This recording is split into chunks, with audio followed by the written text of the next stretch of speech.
আসসালামু আলাইকুম শিক্ষার্থী বন্ধুরা, টেকনিক ইজি এডুকেশনে তোমাদের সবাইকে স্বাগত জানাচ্ছি। আমি মোহাম্মদ উজ্জ্বল। খেয়াল করে দেখো, আজকে আমরা সমাধান করব আমাদের ইজি অ্যাকাউন্টিং বইয়ের রোড টু মিশন 100 সাজেশনের সপ্তম অধ্যায়ের 1 নম্বর সৃজনশীলটি।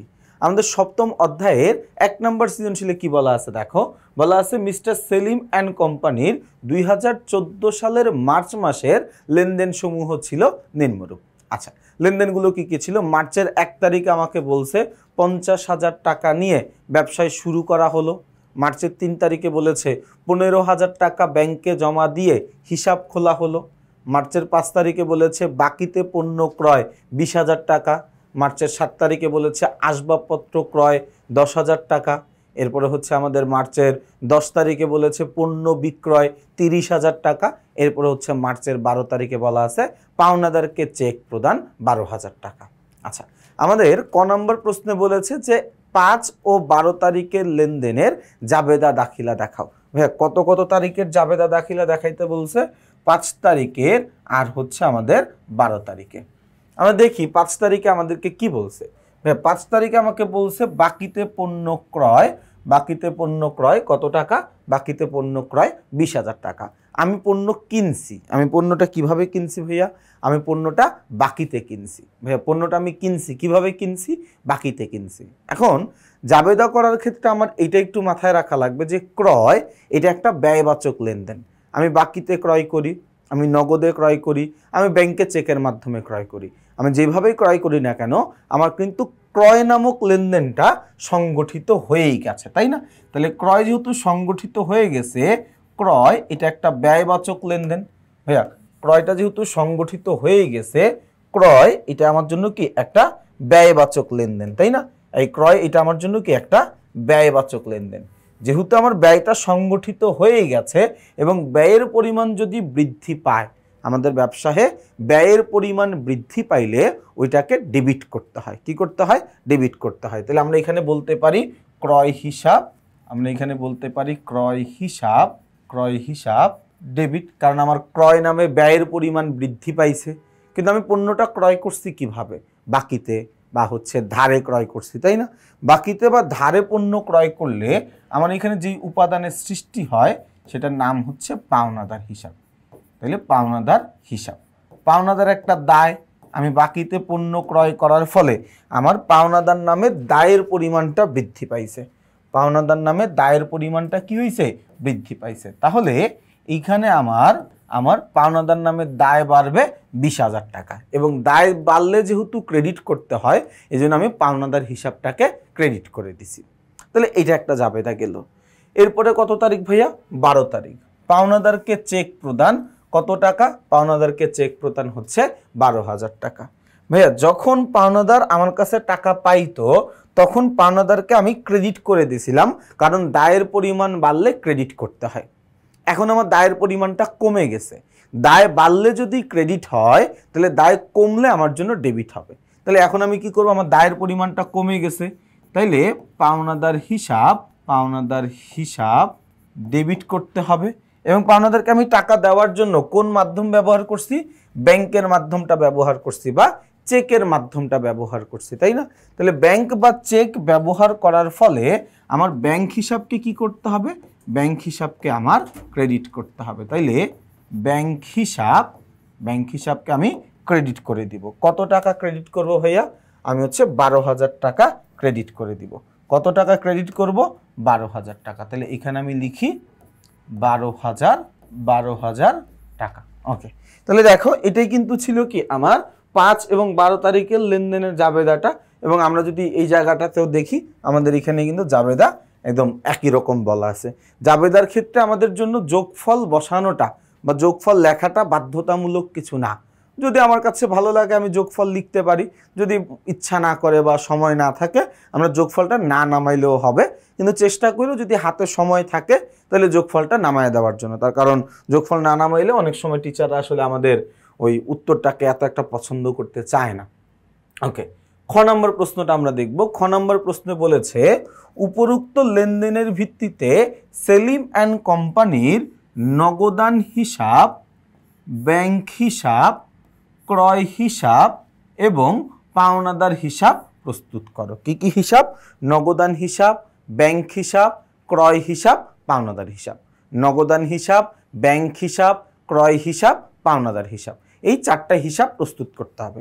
এখন যখন তোমরা অঙ্কটা ভালো মতো শিখে যাবা তখন তোমরা জাবেদা করার দরকার নেই, যে প্রত্যেকটা লেনদেনের জাবেদা করে করে আইডেন্টিফাই করবা যে কোন কোন লেনদেনে আমার নগদান বই আছে, কোন কোন লেনদেনে আমার ব্যাংক হিসাব আছে, এরকম করে দরকার নেই। যেহেতু সাজেশনের প্রথম অঙ্কটা সমাধান করতেছি, এই কারণে এই প্রথম অঙ্কের জন্য আমি শুধুমাত্র সবগুলো লেনদেনের জাবেদা করে কিভাবে প্রত্যেকটা লেনদেন আইডেন্টিফাই করতে হবে ওইটা আমি দেখাই দিচ্ছি। কিন্তু এরপরের লেনদেনগুলো থেকে আমি আর এত বিস্তারিত ব্যাখ্যায় যাব না, তার কারণ এত বিস্তারিত ব্যাখ্যা করতে গেলে একটা ক্লাসে চলে যাবে আমাদের 30 মিনিট 35 মিনিট সময় লাগবে আর কি। তো এত বড় লম্বা ক্লাস আসলে আমরা করব না। আচ্ছা, তাহলে আমরা সবার আগে আমরা এই সবগুলো লেনদেনে জাবেদা করব। কোনটা করছি কি করি নাই কিচ্ছু দেখার দরকার নেই, আমরা সবার আগে সবগুলো লেনদেনের জন্য একবার জাবেদা করব। আমাকে কিন্তু জাবেদা করতে বলে নাই ভাইয়া, আমাকে জাবেদা করতে বলে নাই, কিন্তু আমি কোন কোন লেনদেন থেকে আসলে খতিয়ানটা প্রস্তুত করতে হবে ওইটা আমার জানা দরকার। এই জন্য আমরা আগে জাবেদাটা করব। মার্চের 1 তারিখে বলছে 50,000 টাকা দিয়ে ব্যবসায় শুরু করা হলো। মার্চের 1 তারিখ 50,000 টাকা দিয়ে আমি কি করছি ভাইয়া? 50,000 টাকা দিয়ে আমি ব্যবসাটা শুরু করছি। তাহলে আমি জায়গা লিখে নিতে পারি মার্চের 1 তারিখ আমি কি করছি ভাইয়া? টাকা দিয়ে ব্যবসায় শুরু করছি। আমি 50,000 টাকা দিয়ে ব্যবসাটা শুরু করছি। এই যে আমি যে টাকা দিয়ে ব্যবসাটা শুরু করলাম, মালিক ব্যবসায়ে টাকা দিল, এর ফলে কি ব্যবসায়ে নগদ টাকার পরিমাণটা বৃদ্ধি পাইল, তাই না? এই টাকা দিয়ে ব্যবসায় শুরু করার ফলে আমার ব্যবসায়ে নগদ অর্থের পরিমাণ বৃদ্ধি পায়। এবং নগদ টাকা যেহেতু একটা সম্পদ, এবং আমরা সবাই জানি সম্পদ ও ব্যয়ের পরিমাণ বাড়লে ওইটাকে আসলে ডেবিট করতে হয়। সম্পদ ও ব্যয়ের পরিমাণ বাড়লে কি করতে হয়? ডেবিট করতে হয়। এই জন্য এখানে আমরা লিখব নগদান, এখানে আমরা লিখব নগদান হিসাব।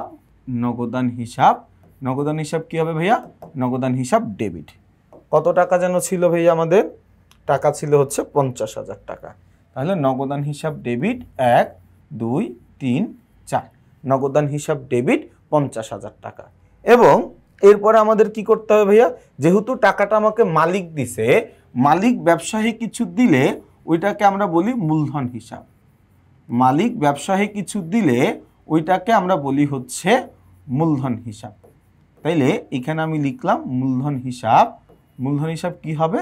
মূলধন হিসাব ক্রেডিট। কত টাকা ক্রেডিট করতে হবে? 50,000 টাকা। কত টাকা ক্রেডিট করতে হবে ভাইয়া? 50,000 টাকা। ওকে, মার্চের 1 তারিখের লেনদেন শেষ। এরপর আমরা আসি মার্চের 3 তারিখের লেনদেন। 15,000 টাকা দিয়ে ব্যাংকে একটি হিসাব খোলা হলো। মার্চের কয় তারিখের লেনদেন? মার্চের 3 তারিখের লেনদেন। তাহলে আমরা আবার আসি মার্চ মার্চের 3 তারিখ। 15,000 টাকা দিয়ে আমি ব্যাংকে একটা হিসাব খুলছি। ব্যাংকে হিসাব খোলার ফলে আমার ব্যাংকে টাকার পরিমাণ বাড়ছে, আমার ব্যাংক অ্যাকাউন্টে টাকার পরিমাণ বাড়ছে। তাহলে ব্যাংকের টাকা বাড়লে ব্যাংক একটা সম্পদ, এবং সম্পত্তি বৃদ্ধি পাইলে ওইটাকে আমাদের কি করতে হয়? ডেবিট করতে হয়। তাইলে আমরাও এখানে ডেবিট করব ব্যাংক হিসাব ডেবিট, ব্যাংক হিসাব ডেবিট। এবং ব্যাংকে টাকা রাখছি কোন জায়গা থেকে? আমি নগদ টাকা থেকে টাকা রাখছি। তাইলে নগদান হিসাবকে কি করতে হবে?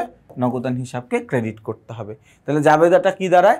ব্যাংক হিসাব ডেবিট আর নগদান হিসাব ক্রেডিট। ব্যাংক হিসাব ডেবিট আর নগদান হিসাব ক্রেডিট। কত টাকা ছিল? 15,000 টাকা। 1 2 3 1 2 3। ওকে, 3 তারিখের লেনদেনটাও হয়ে গেল। এরপর আমরা আসি 5 তারিখে বাকিতে পণ্য ক্রয়। 5 তারিখের লেনদেনটা আমরা ক নাম্বারেই করছিলাম? বাকিতে পণ্য ক্রয়, মার্চের 5 তারিখের লেনদেন।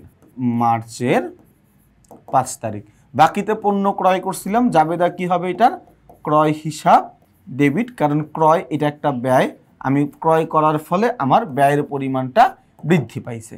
এবং যেহেতু আমি ধারে বা বাকিতে পণ্যটা ক্রয় করছি, এই কারণে আমার পণ্যটা ধারে বিক্রয় করার ফলে আমাকে পরবর্তীতে টাকা পরিশোধ করতে হবে, এবং ভবিষ্যতে আমার কাছে কেউ টাকা পাবে, ওইটাকে আমরা বলি হচ্ছে দায়। এই কারণে পাওনাদার হিসাবকে আমরা ক্রেডিট করে দিচ্ছি। কত টাকা? 20,000 টাকা। কত টাকা? 20,000 টাকা। ওকে, তাহলে এই পর্যন্ত আমরা সবাই বুঝতে পারলাম। এরপরে আমরা আসি ভাইয়া, এরপরে কি বলা আছে, আসবাবপত্র ক্রয় 10,000 টাকা, 7 তারিখের লেনদেন। আসবাবপত্র ক্রয় মার্চের কয় তারিখ, 7 তারিখ, মার্চ মাসের 7 তারিখ, হ্যাঁ মার্চের 7 তারিখ আমি কি করছি ভাইয়া, আসবাবপত্র ক্রয় করছি। মার্চ মাসের 7 তারিখে আমি আসবাবপত্র ক্রয় করছি। এই যে আমি যে আসবাবপত্র ক্রয় করলাম, আসবাবপত্র নামের সম্পত্তিটা আমার ব্যবসায়ে বেড়ে গেল। ভাইয়া আমি আসবাবপত্র ক্রয় করার ফলে আমার ব্যবসায়ে আসবাবপত্র নামের সম্পত্তির পরিমাণ বাড়ছে। তাইলে আসবাবপত্র হিসাব ডেবিট। আসবাবপত্রটা কিনতে অবশ্যই আমার কি লাগছে, নগদ টাকা লাগছে। এই আসবাবপত্র কিনতে আমার অবশ্যই কি লাগছে ভাইয়া, নগদ টাকা লাগছে। তাহলে নগদান হিসাব ক্রেডিট। নগদান হিসাব ক্রেডিট কত টাকা, 10,000 টাকা। ভাইয়া কত টাকা, 10,000 টাকা। 1 2 3 4, 1 2 3 4, 10,000 টাকা, 10,000 টাকা। ওকে, এরপরে আমরা দেখি এরপরে কি বলা আছে ভাইয়া।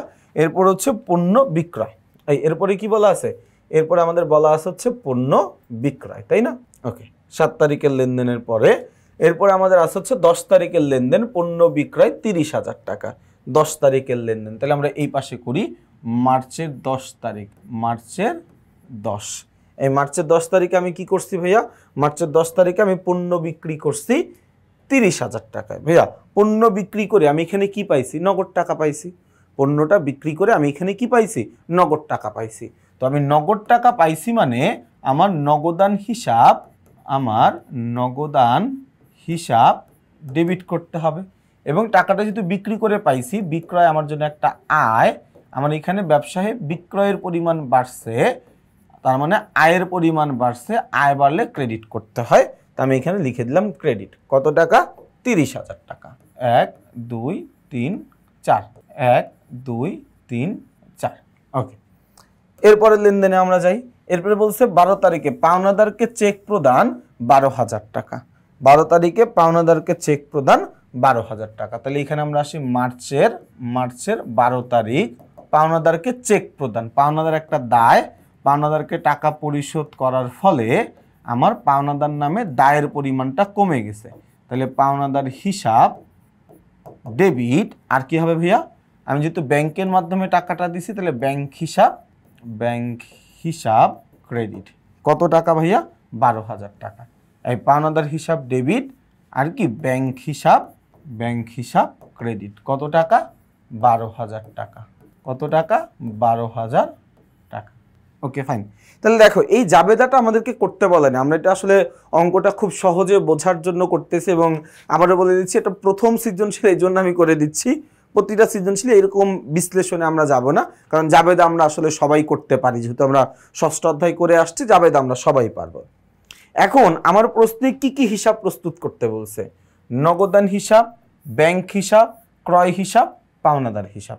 তাইলে আমাকে আগে খুঁজতে হবে, আমি আগে নগদান হিসাবটা দেখি। হ্যাঁ, নগদান হিসাবটা দেখি। আমি আগে দেখবো যে আমার কোন কোন লেনদেনের জাবেদা করার পরে আমি নগদান হিসাব পাইছি। যে সকল লেনদেনের জাবেদা করার পরে আমি নগদান হিসাব পাইছি, ওই হিসাবগুলোকে আমি আগে আইডেন্টিফাই করব। তাহলে দেখো এই যে আমরা মার্চের 1 তারিখের লেনদেনের জাবেদা করে আমরা কি পাইছি, এইখানে এই মার্চের 1 তারিখের লেনদেনের জাবেদা করে আমরা নগদান হিসাব পাইছি। মার্চের 3 তারিখের লেনদেনের জাবেদা করে আমরা নগদান হিসাব পাইছি। মার্চের 7 তারিখের লেনদেনের জাবেদা করে আমরা নগদান হিসাব পাইছি। মার্চের 10 তারিখের লেনদেনের জাবেদা করে আমরা নগদান হিসাব পাইছি।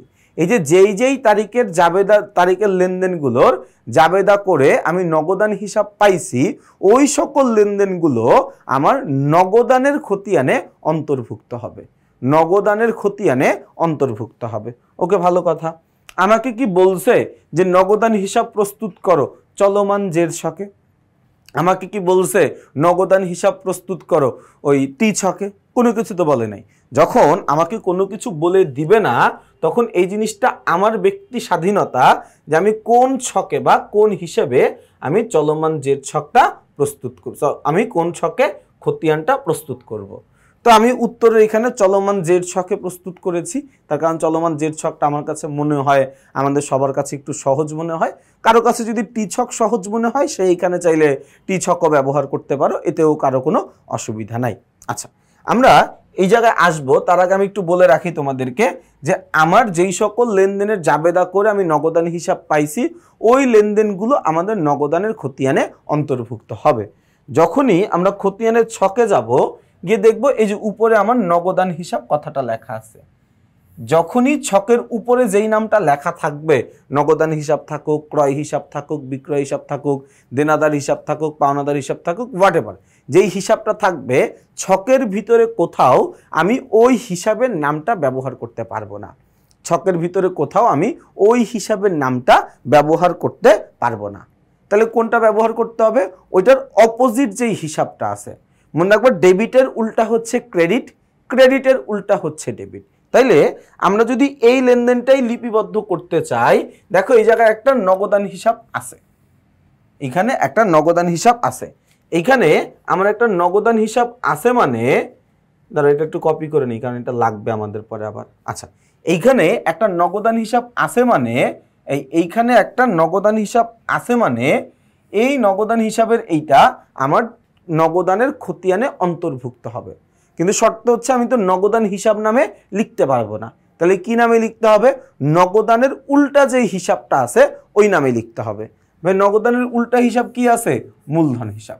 তাইলে এই 1 তারিখের লেনদেনটা আমরা লিখব, কিন্তু কি নামে লিখব? নগদান হিসাব নামে, সরি মূলধন হিসাব নামে। তাহলে লিখলাম 1 তারিখে কি নামে লিখলাম ভাইয়া? এই যে মূলধন হিসাব নামে। টাকাটা কোন পাশে লিখব? নগদান যেই পাশে আছে আমার টাকার অঙ্কটা ওই পাশেই বসবে। আমার টাকা নগদান আছে কোন পাশে? ডেবিট পাশে। তাহলে আমি টাকাটাও লিখলাম কোন পাশে? এই যে দেখো ডেবিটের ঘরেই আমি টাকাটা লিখে দিলাম, ডেবিটের ঘরে আমি টাকাটা লিখে দিলাম। ওকে, 50,000 টাকা। তাহলে আমি এখানে আবার জেডটা লিখে ফেলি 50,000 টাকা। ওকে, জেডের ক্ষেত্রে তোমাদেরকে একটা কথা বলে রাখি, সেটা হচ্ছে ডেবিট ডেবিট যোগ করতে হবে। ডেবিট ডেবিট, ভাইয়া ডেবিট আর ডেবিট যদি থাকে তাহলে সেটাকে আমরা যোগ করব। যদি আমাদের ক্রেডিট ক্রেডিট থাকে, ক্রেডিট ক্রেডিট থাকলে আমরা যোগ করব। তাহলে ক্রেডিট ক্রেডিট থাকলে আমাদের যোগ করতে হবে। এরপরে যদি আমাদের কোনো একটা উদ্ধৃত্ত থাকে ডেবিট, আর আমি নতুন একটা উদ্ধৃত্ত পাইলাম সেটা হচ্ছে ক্রেডিট, তাহলে এটা আমরা বিয়োগ করব, বিয়োগ করব। আবার কোনো একটা উদ্ধৃত্ত আমার আছে হচ্ছে ক্রেডিট, নতুন করে কোনো একটা উদ্ধৃত্ত আমি পাইলাম ডেবিট, তাহলে সেটাও আমার কি করা লাগবে? বিয়োগ করতে হবে। অর্থাৎ সমগোত্রীয় না হইলে বিয়োগ করে দিতে হবে। আমার আগে থেকে একটা জের আছে ডেবিট, আমি নতুন করে একটা জের পাইলাম ডেবিট, ডেবিট ডেবিট যোগ করব। আমার আগে থেকে একটা জের আছে ক্রেডিট, আমি নতুন একটা জের পাইলাম ক্রেডিট, ক্রেডিট ক্রেডিট যোগ করব। আমার আগে থেকে একটা উদ্ধৃত্ত আছে ডেবিট, নতুন একটা জের পাইলাম ক্রেডিট, তাহলে বিয়োগ করব। আগে থেকে আমার একটা উদ্ধৃত্ত আছে ক্রেডিট, আমি এখন একটা জের পাইলাম ডেবিট, তাইলেও আমরা বিয়োগ করে দিব। তাইলে আমরা এখানে নগদানের উল্টা নামটা লিখলাম মূলধন হিসাব, কোন পাশে টাকা লিখলাম? ডেবিট পাশে টাকা লিখলাম 50,000 50,000। ওকে,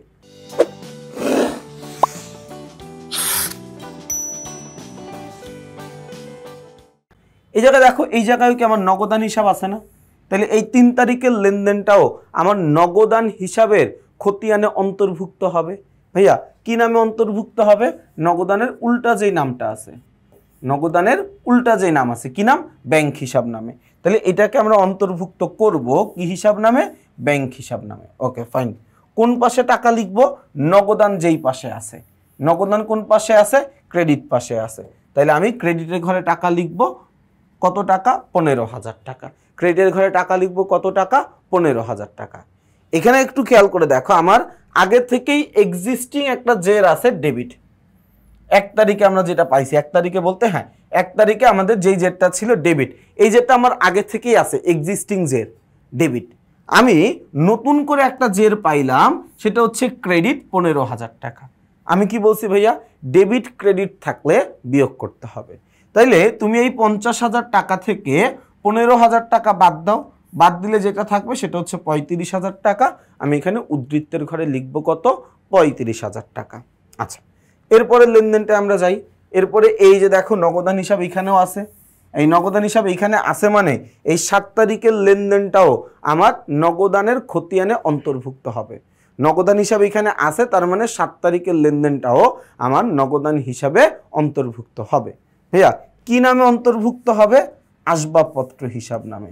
কি নামে অন্তর্ভুক্ত হবে ভাইয়া? আসবাবপত্র হিসাব নামে। ওকে, তাহলে আমরা আসবাবপত্র হিসাব নামে অন্তর্ভুক্ত করি। এই যে আমি এখানে লিখলাম আসবাবপত্র হিসাব।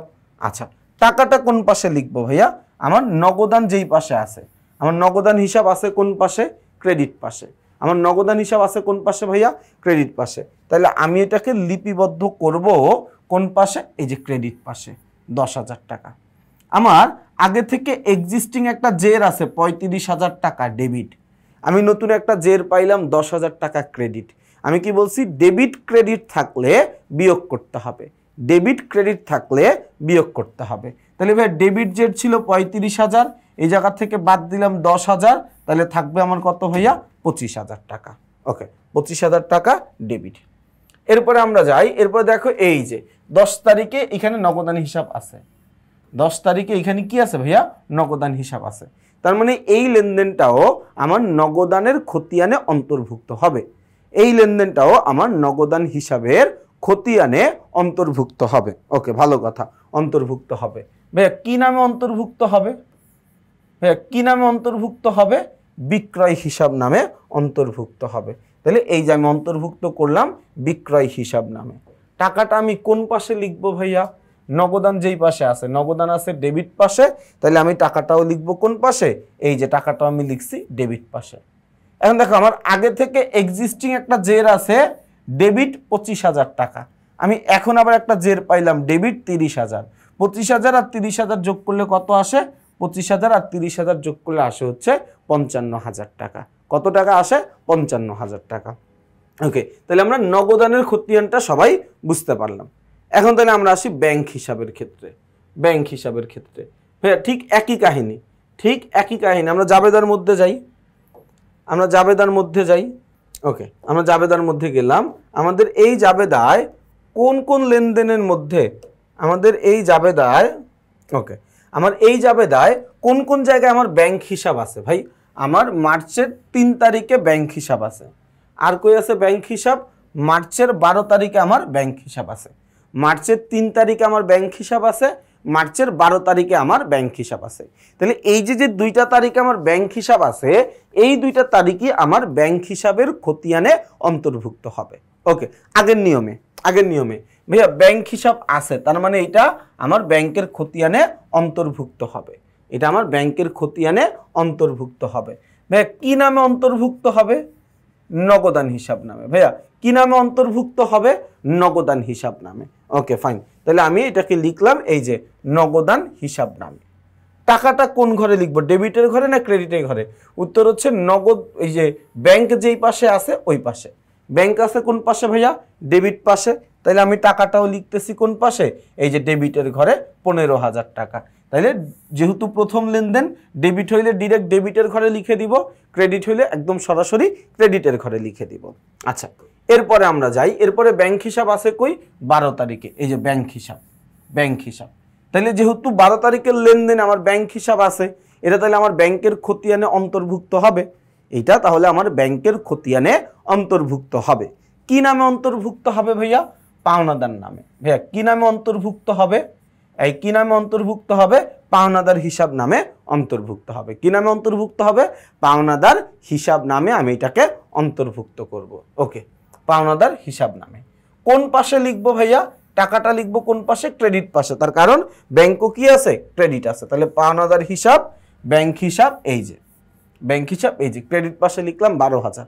আমার আগে থেকেই একটা জের আছে ডেবিট 15,000 টাকা, আগে থেকেই আছে এই জেরটা ডেবিট 15,000 টাকা। আমি নতুন করে একটা জের পাইলাম ক্রেডিট 12,000 টাকা। আমি কি বলছি ভাইয়া? জের যদি ডেবিট ক্রেডিট থাকে তাহলে বিয়োগ করতে হয়। তাহলে 15,000 টাকা থেকে 12,000 টাকা বাদ দিব, তাহলে থাকবে কত? 3,000 টাকা। তাহলে আমাদের ব্যাংকের উদ্ধৃত্ত কত? ব্যাংকের উদ্ধৃত্ত হচ্ছে 3,000 টাকা। ব্যাংকের উদ্ধৃত্ত কত? 3,000 টাকা। ওকে, এরপরে আমরা আসবো হচ্ছে ক্রয় হিসাবের ক্ষেত্রে। ক্রয় হিসাবের ক্ষেত্রে আমরা আসি। ওকে, ক্রয় হিসাবের ক্ষেত্রে আমার এখানে কোন কোন জায়গায় ক্রয় হিসাব আছে ভাইয়া? আমার এখানে মার্চের 5 তারিখে আছে ক্রয় হিসাব। আর কি কোনো জায়গায় আছে? না, আর কোনো জায়গায় ক্রয় হিসাব নাই। তাইলে এই যে ক্রয় হিসাব থাকার ফলে এই 5 তারিখের লেনদেনটা আমার ক্রয় হিসাবের খতিয়ানে অন্তর্ভুক্ত হবে। কোন পাশে অন্তর্ভুক্ত হবে ভাইয়া? উল্টা পাশ যেটা আছে। উল্টা পাশ কি আছে? পাওনাদার হিসাব। তাহলে আমি লিখবো কোন কি নামে? এটাকে লিখবো হচ্ছে এই যে পাওনাদার নামে। টাকাটা কোন পাশে লিখবো? পাওনাদার যেই পাশে আছে। পাওনাদার কোন পাশে? সরি, ক্রয় যেই পাশে আছে। যেহেতু আমি ক্রয় হিসাব প্রস্তুত করতেছি, ক্রয় কোন পাশে আছে? ডেবিট পাশে আছে। তাহলে আমি টাকাটাও লিখবো কোন পাশে? টাকাটাও লিখবো হচ্ছে আমি এই যে ডেবিট পাশে। একটাই লেনদেন আছে, তাহলে ডেবিট জেড ছিল, ডেবিট জেডই হবে 20,000 টাকার 20,000 টাকা। ওকে, এরপরে আমাদের কি হিসাব? বিবিধ পাওনাদার হিসাব। বিবিধ পাওনাদার হিসাব। তাইলে এইখানে আমাকে একটু খুঁজতে হবে জাবেদার মধ্যে গিয়ে যে আমার কোন কোন জায়গায় পাওনাদার হিসাবটা আছে। এই আমার কোন কোন জায়গায় পাওনাদার হিসাবটা আছে, কোন কোন জায়গায় পাওনাদার হিসাব আছে। তাহলে এই যে একটা পাওনাদার হিসাব পাইছি 5 তারিখে, আর পাওনাদার হিসাব আছে 12 তারিখে। ওকে, এই যে পাওনাদার হিসাব আছে মানে এই 5 তারিখের লেনদেনটা আমার পাওনাদারের খতিয়ানে অন্তর্ভুক্ত হবে। পাওনাদার হিসাব আছে মানে এই 5 তারিখের লেনদেনটা আমার পাওনাদার হিসাব নামে অন্তর্ভুক্ত হবে। এই 5 তারিখের লেনদেনটা আমার পাওনাদার হিসাব নামে অন্তর্ভুক্ত হবে। ওকে, ভালো কথা, এটা আমার পাওনাদার হিসাব নামে অন্তর্ভুক্ত হবে। আচ্ছা, কি নামে অন্তর্ভুক্ত হবে ভাইয়া? এই কি নামে অন্তর্ভুক্ত হবে? ক্রয় হিসাব নামে। ভাই কি নামে অন্তর্ভুক্ত হবে? অন্তর্ভুক্ত হবে হচ্ছে ক্রয় হিসাব নামে। কোন পাশে? পাওনাদার যেহেতু ক্রেডিট পাশে আছে, তাহলে এটাকে আমরা ক্রেডিট পাশে অন্তর্ভুক্ত করব। তাহলে এই জায়গায় লিখলাম ক্রয় হিসাব, পাওনাদার ক্রেডিট পাশে ছিল, ক্রেডিট পাশে লিখলাম 20,000। প্রথম যেটা হুবহু বসে যায়, এই যে 20,000-এর জায়গায় 20,000 টাকা। ওকে, এটা আমরা বুঝলাম। এরপরে আর কই আছে পাওনাদার হিসাব? এই যে 12 তারিখে আছে পাওনাদার হিসাব। এই যে 12 তারিখে পাওনাদার হিসাব থাকার ফলে এই লেনদেনটা আমার পাওনাদারের খতিয়ানে অন্তর্ভুক্ত হবে। এই লেনদেনটা আমার পাওনাদারের খতিয়ানে অন্তর্ভুক্ত হবে। কি নামে অন্তর্ভুক্ত হবে ভাইয়া? ব্যাংক হিসাব নামে। ভাইয়া কি নামে অন্তর্ভুক্ত হবে? ব্যাংক হিসাব নামে। কোন পাশে অন্তর্ভুক্ত হবে? ডেবিট পাশে। তাহলে এই যে আমরা এই জায়গায় গিয়ে লিখি ব্যাংক হিসাব, ডেবিটের ঘরে লিখবো 12,000 টাকা। তাহলে আমার আগে থেকে একটা জের আছে ক্রেডিট 20,000 টাকা। আগে থেকে একটা জের আছে ক্রেডিট 20,000 টাকা। এছাড়াও এখন আমি আবার নতুন করে একটা ডেবিট জের পাইলাম 12,000। ডেবিট ক্রেডিট, ডেবিট জের আগে থেকেই আছে 20,000, নতুন একটা জের পাইলাম, নতুন একটা পুরাতন একটা জের আগে থেকে একটা জের আছে ক্রেডিট 20,000 টাকা, নতুন একটা জের আমি পাইলাম ডেবিট 12,000 টাকা। ক্রেডিট ডেবিট থাকলে বিয়োগ করতে হয়, 20,000 টাকা থেকে 12,000 বাদ দিবা, থাকবে কত? 8,000 টাকা। তাহলে আমাদের যে তিনটা হিসাবের উদ্ধৃত্ত চাইছে, নগদানের হিসাবের উদ্ধৃত্ত 55,000, ব্যাংক হিসাবের উদ্ধৃত্ত 3,000, ক্রয় হিসাবের উদ্ধৃত্ত 20,000, পাওনাদার হিসাবের উদ্ধৃত্ত কত টাকা? পাওনাদার হিসাবের উদ্ধৃত্ত 8,000 টাকা। ওকে ওকে, এই পর্যন্ত আমরা বুঝেছি। এরপরে আমাকে গ নাম্বারে কি বলছে? আমাকে গ নাম্বারে বলছে খতিয়ানের উদ্ধৃত্তের ভিত্তিতে হিসাবের গাণিতিক শুদ্ধতা যাচাই করো। দেখো আমি এই জায়গায় হিসাব প্রস্তুত করছি 1, 2, 3, 4টা।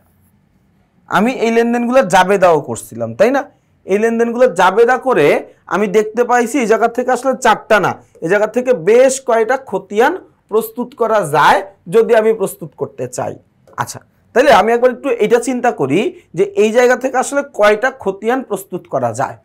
যেমন একটা যায় নগদান হিসাব, তাহলে নগদান হিসাব, নগদান হিসাব, নগদান হিসাব, নগদান হিসাব, তাইলে একটা খতিয়ান প্রস্তুত করা যায় নগদান, নগদান হিসাব।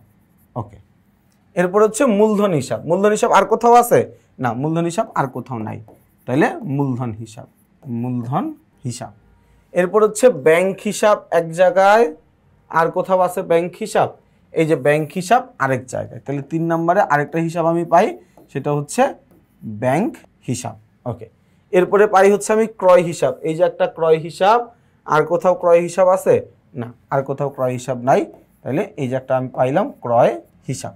ওকে, এরপর হচ্ছে পাওনাদার হিসাব। এই যে একটা পাওনাদার হিসাব, এই যে একটা পাওনাদার হিসাব, তাহলে 5 তারিখে পাওনাদার হিসাব।